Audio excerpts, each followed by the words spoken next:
दोस्तों, जैसे कि हमने अपने पिछले एपिसोड में आपसे प्रॉमिस किया था कि हम भारत के कुछ एक सीक्रेट एजेंट के बारे में जानकारी जुटाएंगे और आपसे साझा करेंगे।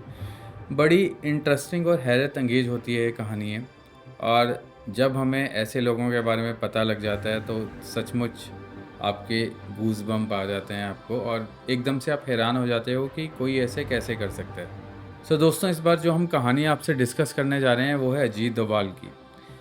अजीत डोभाल भारत के एक बड़े होनहार, बड़े ही इंटेलिजेंट सीक्रेट एजेंट थे जो कि पाकिस्तान में गए। दोस्तों, ये बात है 1980 की, जब भारत को पाकिस्तान से न्यूक्लियर बॉम्ब का डर सताने लगा था। कहीं ना कहीं भारत को यह शंका थी कि पाकिस्तान न्यूक्लियर एनर्जी डेवलप कर रहा है, न्यूक्लियर बॉम्ब बना रहा है, जिससे वो भारत को कभी भी नुकसान पहुंचा सकता है। बट इसके कुछ पुख्ता सबूत नहीं थे, क्योंकि ऑब्वियसली ये सारी जो डेवलपमेंट थी बड़ी सीक्रेटली पाकिस्तान कर रहा था।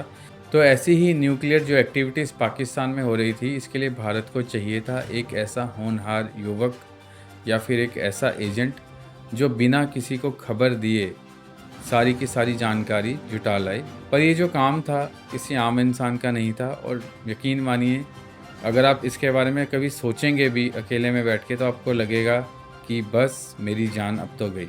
पर भारत ने ऐसे ही अपने एक सीक्रेट एजेंट पे विश्वास दिखाया, जिनका नाम था अजीत डोभाल, जिनको रिसेंटली आप धुरंधर मूवी में भी देख चुके हैं। अजीत डोभाल एक ऐसा नाम थे भारतीय सीक्रेट एजेंसी का, जो कि एक सफलतापूर्वक जिन्होंने ऐसी इन्फॉर्मेशन जुटाई भारत के लिए जो कि राष्ट्रीय हित में बहुत बड़ी जीत साबित हुई।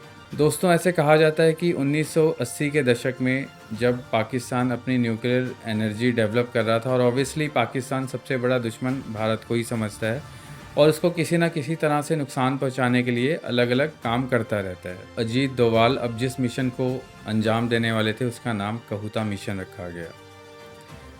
कहूता ही ऐसी जगह थी जहाँ पे पाकिस्तान अपनी न्यूक्लियर टेस्ट को अंजाम देने वाला था।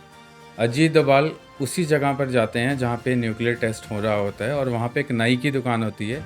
नाई की दुकान के ठीक बगल में वो एक भिखारी का रूप धारण करते हैं।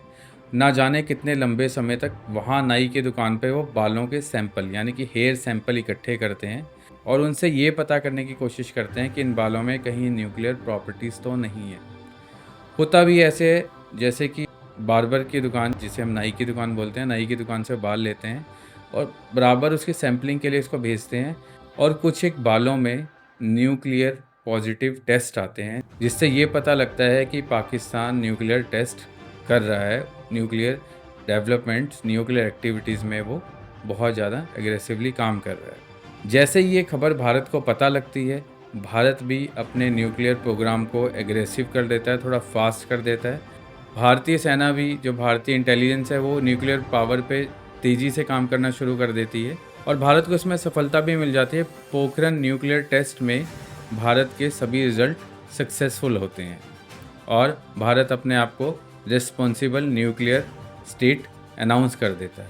इसके बाद भारत कई सक्सेसफुल न्यूक्लियर टेस्ट करता है, जिसमें भारत को सफलता मिलती ही जाती है। दोस्तों, ये सब कुछ पॉसिबल हो पाता है भारत के इस सीक्रेट एजेंट की वजह से, जिनका नाम अजीत डोभाल है। और आप देखिए, अजीत डोभाल ना कि इन्फॉर्मेशन जुटाते हैं बल्कि सही सलामती से अपने देश वापस भी लौटते हैं। तो ये था एक किस्सा भारत के एक होनहार इंटेलिजेंट सीक्रेट एजेंट का, जो कि पाकिस्तान में जाके पाकिस्तान की सीक्रेट इन्फॉर्मेशन निकालता है।